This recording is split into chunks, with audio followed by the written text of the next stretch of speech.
yake ama ni nini? Yaani kitu ya kushangaza kwa saa hii ni aibu. Tulipoenda safari mahali ilinishtua zaidi.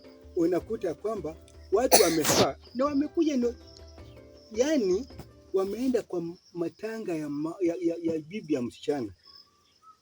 Baba mkwe ya msichana ndiye amekufa. Lakini ukienda kuangalia wenye wameenda kama wa mama zao, njia zenye wamefaa unafikiria ndio warembo. Hata ukienda kuangalia msichana mwenye amekujia kwake matanga, yani style ambayo amefaa, kwa sababu sijui alikuwa na huzuni ama, lakini sasa ukienda kuangalia wamama jinsi wamefaa, yani wenyewe ndio wamejichapa piece, yani nguo wamefaa fupi. Ukiangalia kwamba kukaa peke yake, yani mpaka sasa hata wanaweza fanya hata vijana wenye wameoa wasichana wao waanze kuwamesea mate kwa sababu ya mavazi. Yani amefaa hata kushinda msichana. Je, dunia inaenda wapi? Ulimwengu inaenda wapi? Wamama, ninawaeleza ukweli. Ikiwa umealikwa safari kwenda mahali, tena hata wacha tu safari peke yake. Ukisajua kwamba umezaa mtoto na amezaa kuwa ni msichana, matiti imejaa, wewe mama anza kujipea heshima. Usipochungwa, mwenye atatongoza msichana wako tena atarudi kukutongoza. Kwa sababu ya nini? Mavazi yako sio mavazi ya kupendeza. Mavazi yako ni aibu. Vile msichana anafaa ndio vile hata unatamani ufe. Miaka imeisha. Kama ulikuwa hivyo, basi uchukue msichana umesi urudishe kwa tumbo. Wewe urudi kuwa msichana. Ni kama unajua kwamba ni msichana umezaa na amezaa tosha. Tafadhali wacha kufaa manguo zile fupi fupi zenye unaibisha msichana wako. Mkienda ugeni, faa nguo ile ambayo unajua kwamba hii nguo nikikaa imefunika heshima zako zote. Sasa unafaa manguo zenye hata vijana wakiwa pale badala wa kukaa mahali wanamesea nyinyi mate. Ni aibu zaidi, ambapo kitu chenye nimeona kwa upande wangu haijapendeza na haijafurahisha. Kama tuna mama aina hiyo, kwa heri ama nini, basi ikiwa ni safari asiwe akienda, kwa sababu atakuja yule mwenye bibi ya msichana yake, bwana ya msichana yake, na wewe bibi, itakuwa ni aibu mkikutana ya kwamba ati nyinyi mmekaa mnaongea. Saa zingine itafika mnapigiana kisi, haujua kwamba mwenye anapigia kisi ama mwenye anakupiga kisi baadaye. Je, shida ikikuwa kwa kina msichana utaonaje? Babu, hiyo kitu unasema ni ukweli. Juzi hata niliona kwa matanga ingine, hiyo vitu unasema ni ukweli. Hata ulishuhudia? Nilishuhudia na macho yangu. Ambapo hata vile ulishuhudia kwa macho, naona ni mzuri kweli? Hapana. Wamama wanafaa wafanye nini? Wajiheshimu. Alafu wamama pia mvaeko vizuri ili vijana pia hata wasiwatongoze kwa. Hapo naye kijana umesema ukweli. Kwa sababu kufaa wamama siku hizi ni hofu.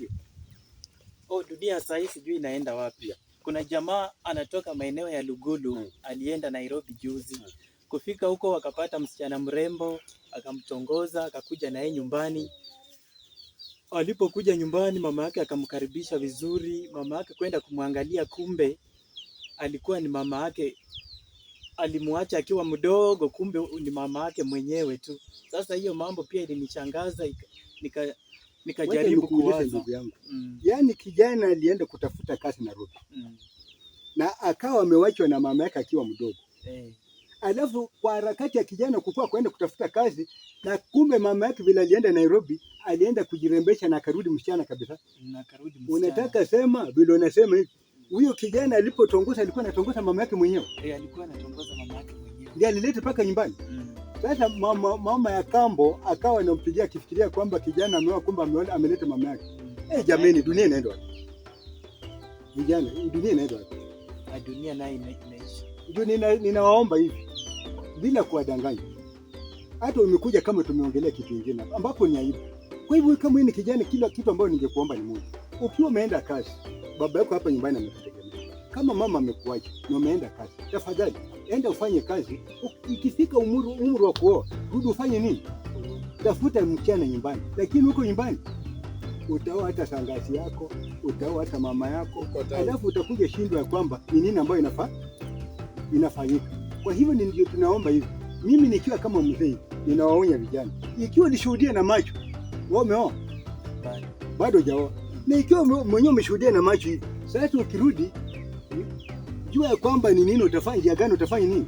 Ni heri hata rudi baada hata zamani. Wacha niwaambie. Unaona enzi zetu ilikuwa ukitaka oa, baba ndiye anaenda kutafutia. anaenda anaongea na msee mwenzake, unapata ile bibi mwenye yako stress. Lakini siku hizi yenye mnawake ya matauni na sasa yenye huyu amesema, wamama wanafaa manguo ambapo yani wafaike manguo, utofautishe msichana ni nani na mama ni nani. Si ati mnafaa inatoshana. Japo umesema ukweli. Tafadhali tunaonya, dunia inaenda wapi? Ikiwa kweli mtoto anaweza leta mama yake na ndiye amemsaa, hiyo ni nini? Na ni vijana tu, kwa sababu ya tauni. Mwachana na maneno kama hiyo.